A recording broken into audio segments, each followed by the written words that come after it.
धन्यवाद। धन्यवाद। श्री हनुमान बेनीवाल जी। अध्यक्ष महोदय, राष्ट्रपति के अभिभाषण पर चर्चा का आपने मुझे समय दिया, उसके लिए आपका धन्यवाद ज्ञापित करूंगा। अखिलेश जी ने शुरुआत की थी प्रयागराज महाकुंभ में दिनांक 29 जनवरी को मौनी अमावस्या के दिन भगदड़ के अंदर जो दिवंगत लोग हुए उनको मैं श्रद्धांजलि अर्पित करता हूं और देश की सरकार से मांग भी करता हूं कि इस भगदड़ में मृतकों के सही आंकड़े नाम के साथ देश की जनता के समक्ष रखे जाएं। कुंभ हमारी सनातन संस्कृति और आस्था का संगम है। सदियों से इस देश में महाकुंभ का आयोजन भी होता जा रहा है, लेकिन सरकार अपनी नाकामी छुपाने के मृतकों के सही आंकड़े नहीं दे रही है। सभापति महोदय, इसको लेके पूरे वर्ल्ड में देश के अंदर कुंभ का जो क्रेज था, इसमें कोई दो राय नहीं। एक मिनट, करोड़ों लोग इसके अंदर स्नान भी कर गए, लेकिन आज भी कई लोग अपने परिजनों को ढूंढ रहे हैं। तो सरकार को इसमें नाकामी किसकी रही, स्टेट गवर्नमेंट की रही, किन की रही, जिम्मेदारी किन की थी, कौन आयोजन वह करवा रहे थे, कौन अधिकारी थे, इनके खिलाफ भी इस मामले में कार्रवाई, सरकार को बड़ी कार्रवाई करनी चाहिए, ये मैं मांग करता हूं। सभापति महोदय, किसान और एमएसपी, किसान कर्ज माफी का कल भी मेरा सवाल था। सभापति महोदय, जो कृषि बजट आप लाए उससे शायद 2 गुना 3 गुना किसानों पर कर्जा होगा देश के अंदर। 33,52,446 करोड़ का कर्जा देश के किसानों के ऊपर है। मैं मांग करता हूं कि आप इस कर्ज को माफ करें। आप हर चीज जब कह रहे हैं, और इसमें कोई दो राय नहीं कि जवान और किसान ने आपको लगातार 2 बार सत्ता के शिखर पर बिठाया, और पूर्ववर्ती सरकार ने भी कोई बहुत बड़ा किसानों के लिए नहीं किया, लेकिन आज आप करो। आप ये क्यों करोगे, उन्होंने नहीं किया, 60 साल नहीं हुआ, 70 साल नहीं हुआ, आज तो आप लोग हो। तो किसान कर्ज माफी की मैं मांग दोहरा रहा हूं कि पूरे देश के अंदर राजस्थान सहित आप किसान का कर्जा माफ करें। एमएसपी खरीद पे जो गारंटी कानून की आपने बात करी थी, तीनों कृषि बिल 700 किसानों की शहादत के बाद आपने लिए, तो मैं मांग करता हूं कि तमाम ये राइडर जो 25 क्विंटल का आप रखते हैं, 25 क्विंटल हम खरीदेंगे, बाद में नहीं हटाएंगे। इस राइडर को हटाते, बाद में नहीं कि राइडर को हटाते हुए तमाम खरीद आप करें, ये मैं आपसे मांग करता हूं। किसानों की आर्थिक स्थिति सुधरेगी, बूस्टर डोज मिलेगा। एक बार संपूर्ण कर्जा माफ करें, जिस तरह चौधरी देवीलाल ने 90 के अंदर 10,000 का मूल कर्जा जो ब्याज से चाहे 1,80,000 2 लाख, तब आप लोग भी इसी चाहते हैं तो माफ किया था, ये मैं मांग करता हूं। सभापति महोदय, अग्निवीर जो लेके आए, निश्चित रूप से देश के अंदर हमारे जवानों के अंदर जज्बा था। बहुत रैलियां, मेरा घर स्टेडियम के सामने नागौर के अंदर बच्चे दौड़ने के लिए आते थे, शेखावाटी के अंदर, हरियाणा, यूपी, पंजाब, लेकिन अग्निवीर आने के बाद जो सेना के अंदर क्रेज था जाने का, वो खत्म हो गया। मंत्री जी, आप मेरी तरफ देख रहे हैं, इसके अंदर आप करें कि हमारे बच्चे सेना के अंदर जाएं। और इन्होंने, रक्षा मंत्री जी ने एक बयान दिया कि अग्निवीर को लेके जाने की इच्छुक युवाओं, सेना के सम्मान को हम लोग बहुत रख रहे हैं, और लिखा कि अग्निवीरों को कार्यमुक्त होने के बाद कौशल प्रमाण पत्र दिया जाएगा। तो कौशल प्रमाण पत्र के लिए सेना के अंदर थोड़ी जाते हैं। हमारी जो सेना है, वर्ल्ड की सबसे नंबर 1 सेना, थल सेना, हमारी एयरफोर्स, हमारी नेवी। तो मैं मांग करूंगा कि अग्निवीर की योजना को समाप्त करके पूर्व की भांति सेना भर्ती रैलियां चालू की जाए। और हमारी आई रेजिमेंट का मामला, हमारे अलवर से मंत्री जी आते हैं, गुजर रेजिमेंट का मामला, तमाम रेजिमेंट जो पहले यहाँ देश के अंदर थी, उन रेजिमेंटों की पुनर्स्थापना करें, नई रेजिमेंट बनाए। जो लड़ाके देश के अंदर, जो मार्शल जातियां हैं, वो चाहती कि हमारी रेजिमेंट भी सीमाओं पर लड़े, तो उन रेजिमेंटों की स्थापना भी आपको करनी चाहिए, ये मैं मांग करता हूं। सभापति महोदय, हमारे राजस्थान के अंदर पेपर लीक के मामले बहुत हुए पूर्ववर्ती सरकार के समय, और अब भी एक आध पेपर लीक की घटनाएं हुई। एसआई भर्ती, जिसके अंदर आरपीएससी के एक सदस्य को पकड़ा और 50 ट्रेनी एसआई जेल के अंदर, उनमें कुछ की जमानत हो गई। मैं आपको याद दिलाना चाहता हूं, जब सड़कों पर आप लड़ रहे थे, हम भी लड़ रहे थे, आपने कहा था कि तमाम जो पेपर लीक हुआ राजस्थान के अंदर, जिसमें ईओ भर्ती, आरओ भर्ती, सीएचओ भर्ती, लाइब्रेरियन भर्ती, वरिष्ठ अध्यापक, व्याख्याता सहित कई भर्तियों के पेपर आउट, और आरपीएससी का अध्यक्ष को भी गिरफ्तार किया गया था। हाल ही में 2 आरपीएससी से तो गिरफ्तार किया, मगर आपकी सरकार पर्दे के पीछे बैठे मगरमच्छों को नहीं पकड़ पा रही है। एसओजी जा तो रही है, लेकिन उन लोगों को नहीं पकड़ पा रही है जिन्होंने पेपर लीक की घटनाओं को अंजाम दिया, और इसलिए नहीं पकड़ पा रही है कि भी उपचुनाव के अंदर आपने उनको बुला के कहा कि हम आपको पकड़ रहे हैं। उन्होंने कहा पकड़ो मत, हम हमारी पार्टी की जमानत जब्त करा लेंगे, ये लो टिकट आपके हिसाब से, और 5 जगह जमानत जब्त करा ली कांग्रेस पार्टी ने। तो मैं मांग करूंगा कि आप इस एसआई भर्ती को रद्द करें, कोर्ट का बहाना नहीं बनाए।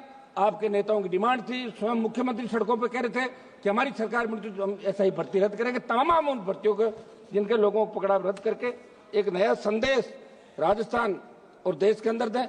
सर्वसम्मति सीबीआई के मामले को राजस्थान के हमारे बहुत चर्चित मनोहर राजपुरोहित अपहरण की जांच हाईकोर्ट के निर्देश के बाद सीबीआई ने अभी तक शुरू नहीं की। लंबे संघर्ष के बाद लवली कंडारा एनकाउंटर की जांच तो शुरू हो गई, सीबीआई ने कर दी, लेकिन बाड़मेर जिले के कमलेश प्रजापति फर्जी एनकाउंटर की जांच के अंदर कुछ नेताओं के नाम आ रहे हैं, वो जांच सीबीआई ने अभी चालू नहीं की। हम चाहते कि इसमें क्या कार्रवाई सदन को मालूम पड़ना चाहिए।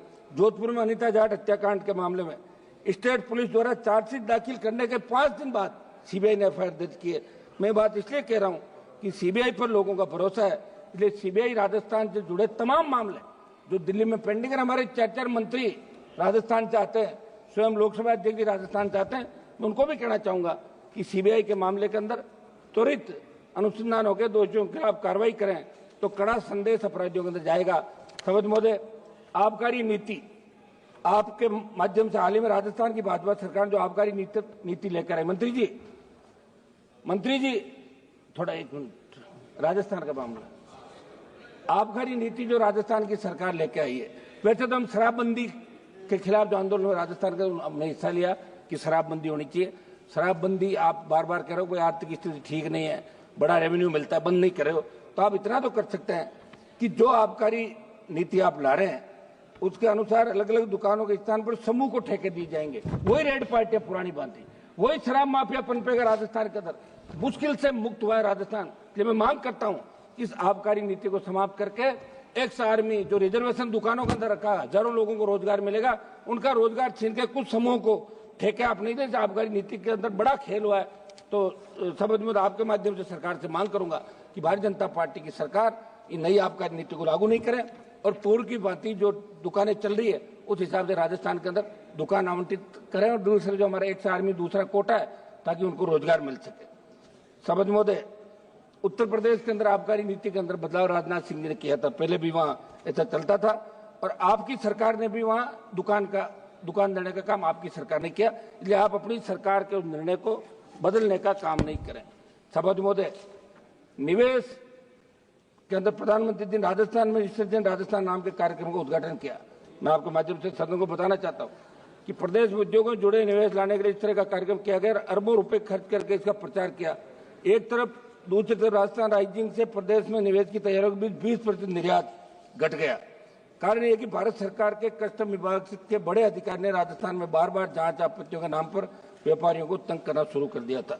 समझ महोदय, महंगाई के बारे में बताना चाहूंगा कि सरकार ने अभिभाषण में आत्मनिर्भर भारत और अर्थव्यवस्था के विकास की बात की, लेकिन जमीनी हकीकत कुछ हो रही है।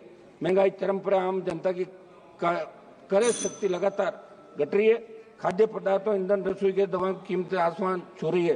पेट्रोल डीजल के दामों में लगातार बढ़ोतरी हो रही है। 2014 से 24 के बीच अंतर्राष्ट्रीय बाजार के अंदर प्रति बैरल क्रूड ऑयल की कीमतें घटी थी, लेकिन आपने फिर भी 100 रुपए से ज्यादा पेट्रोल डीजल पे कीमत आप ले रहे हो, तो आम आदमी को आप राहत दें, वो आपका मतदाता है, ये मैं मांग करता हूं। समझ महोदय, फसल बीमा, सबसे बड़ा घोटाला फसल बीमा के अंदर हो रहा है। अब आपने एक नया कर दिया क्रॉप कटिंग, और अगर फसल आपने बो दी और उगी नहीं तो उसका ही आप उनको बीमित कर रहे हो। जो खड़ी फसल है उसको भी श्रेणी के अंदर लिया जाए और फसल बीमा कंपनियां जो है, हम दिशा की मीटिंग के अंदर बुलाते, दूसरे उसमें बुलाते, कोई आता ही नहीं, कोई सही जवाब नहीं देता। तो फसल बीमे का, प्रधानमंत्री फसल बीमा का जो आप प्रचार कर रहे हो, प्रत्येक व्यक्ति को राहत मिले, प्रीमियम लेने के बाद उसका हक भी बनता है। इस दिशा में फसल बीमा में सुधार आपकी सरकार को करने चाहिए। समझ महोदय, ये जो क्लेम कई लोग फर्जी तरीके से उठा रहे, एक रिपोर्ट के मुताबिक इन दिनों जिले के 8 मेरी गांव में 2000 खेतों का 300 करोड़ का क्लेम फर्जीवाड़े से उठा लिया। ये प्रधानमंत्री जी फसल बीमा योजना की सार्थकता का लाभ असली एक मिनट साहब सुनो, 1 मिनट में समाप्त कर रहा हूँ सभापति जी, 1 मिनट सभापति जी, 1 मिनट, 1 मिनट, आधा मिनट, एक विषय हो रहा है मेरा, तो इस पे फसल बीमा पे नए सिरे से करें। एक विषय हमारा लोड से मंत्री जी आ रहे हैं सर, मुख्यमंत्री जी को 1 मिनट साहब, सभापति जी आधा मिनट साहब, आधा मिनट सर, हम रात को 12 बजे तक कोरम पूरा करते हैं, ऐसे क्या कर रहे हो? आधा मिनट दे साहब। सभापति जी, अभी हमारे राजस्थान पुलिस के सहायक उप निरीक्षक स्वर्गीय सुरेंद्र कुमार चौधरी ने 11 दिसंबर 2024 को राजस्थान के मुख्यमंत्री महोदय के काफिले की सुरक्षा करते हुए एक गाड़ी तेज आ रही थी प्राणों की आहुति दे दी। और अलवर से हमारे मंत्री जी आ रहे हैं, इनसे भी मिले, उपराष्ट्रपति से मिले, और मुख्यमंत्री जी उनके घर पे भी गए। शहीद का दर्जा देना, उनके परिवार को आर्थिक परिलाभ देना, और नायब तहसीलदार की नौकरी तो मांग रहा है, कौन सा आप कलेक्टर बना रहे हो? पहले भी आपने बनाई राजस्थान के अंदर। ये किसान का बेटा है, सादत दी है, और पूरे देश में संदेश। एक मिनट समाप्त तो करना है, समाप्त तो करूँ नहीं, समाप्त 30 सेकंड समाप्त दे दिया हम आपको। लोग तो 15-15 20 मिनट भाषण झाड़ गए। नहीं, हम समाप्त नहीं, समय से समाप्त कर रहा हूँ, समाप्त तो करने दें मैडम। आप सभापति जी, समाप्त करने दें, इस तरह मत करें साहब। आप समाप्त। Yes madam, please carry. सभापति महोदय, माननीय राष्ट्रपति महोदय के अभिभाषण पर आयोजित इस चर्चा में आपने मुझे प्रतिभाग करने का अवसर प्रदान किया, इसके लिए मैं आभारी हूं। माननीय राष्ट्रपति जी ने